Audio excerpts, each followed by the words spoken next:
ఒక్కసారి కొమ్మూరి గోల్డ్ కి కాల్ చేయండి. తాకట్లో ఉన్న మీ బంగారాన్ని విడిపించి మార్కెట్ ప్రైస్ కి వాళ్ళు కొనుక్కుని మిగతా డబ్బులు మీకు ఇచ్చేస్తారు. హాయ్, వెల్కమ్ టు మనం టీవీ.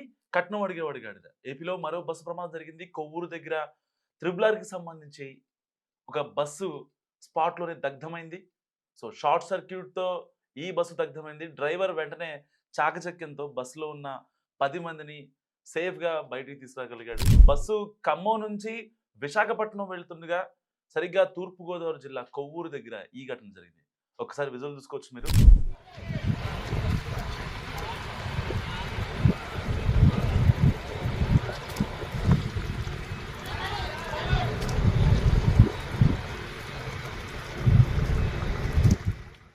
అగ్ని కిరణాల మధ్య బస్సు ఎలా తగలబడుతుందో చూస్తున్నాం.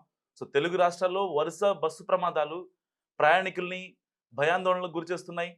తూర్పుగోదావరి జిల్లా కొవ్వూరు వద్ద షార్ట్ సర్క్యూట్తో త్రిబులార్ ట్రావెల్స్ బస్సు అగ్ని ప్రమాదానికి గురైంది.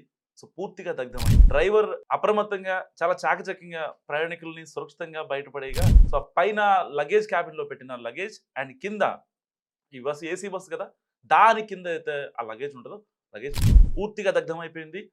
సో ఇటీవల జరిగిన మరో ప్రమాదం నేపథ్యంలో ఇలాంటి ఘటనలు నిజంగా ప్రయాణ భద్రతపై చాలా ప్రశ్నలు లేవనెత్తున్నాయి. అంటే స్పాట్లో 10 మందే ఉన్నారు, వాళ్ళంతా సేఫ్గా బయటకు వచ్చారు. కేవలం షార్ట్ సర్క్యూట్ అనే రీజన్తో బస్సు మొత్తం దగ్ధమైపోయింది. కర్నూలు ఇన్సిడెంట్ని తలపించేలా ఉంది ఈ బస్సు ప్రమాదం విజువల్స్ నిజంగా చూస్తుంటే. త్రిబులార్ ట్రావెల్స్ చెందిన ఒక ట్రావెల్స్ బస్సు 10 మంది ప్రయాణికులతో ఖమ్మం నుంచి వైజాగ్ బయలుదేరింది.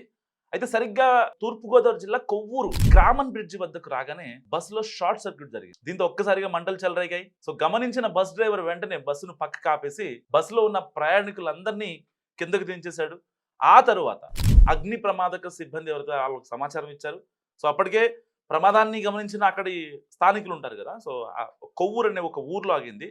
సో ఆ స్థానికులు వెంటనే మంటలార్పేందుకు ప్రయత్నించారు. అయినా సరే బెడ్షీట్లు కావచ్చు, సీట్లు కావచ్చు, అప్పటికే ఫైర్ మొత్తం అంటుకుపోయింది. సో చూస్తుండగానే ప్రయాణికులు దిగుతుండగానే బస్సు మొత్తం ప్రమాదానికి గురవడంతో వాళ్ళు అక్కడ ఉన్న వాళ్ళు కొవ్వూరు గ్రామస్తులు ఎవరైతే ఉన్నారో నీళ్లు బస్సు మీద చల్లడం ఇలాంటివి చేసినా ఫలితం లేకుండా పోయింది. సో ఇక సమాచారంతో తెలుసుకున్న ఫైర్ సిబ్బంది వెంటనే రంగంలో దిగి దాదాపుగా 2 గంటల పాటు శ్రమించి ఆ యొక్క మంటలను అదుపు చేశారు. కానీ అప్పటికే బస్సు మొత్తం మంటల్లో కాలిపోయింది. సో అదృష్టవశాత్తు ఈ ప్రమాదంలో ప్రయాణికులందరూ సురక్షితంగా ప్రాణాలతో బయటపడ్డారు. ఈవెన్ ఎలాంటి గాయాలు కూడా ఎవ్వరికీ అవ్వలేదు. ప్రయాణికులకు సంబంధించిన లగేజ్ మాత్రం బస్సులో పడిపోయింది. సో కొవ్వూరు ఘటన గురించి మీరేమనుకుంటారు మస్ట్ కామెంట్ చేయండి. చూస్తూనే ఉండండి మనం టీవీ.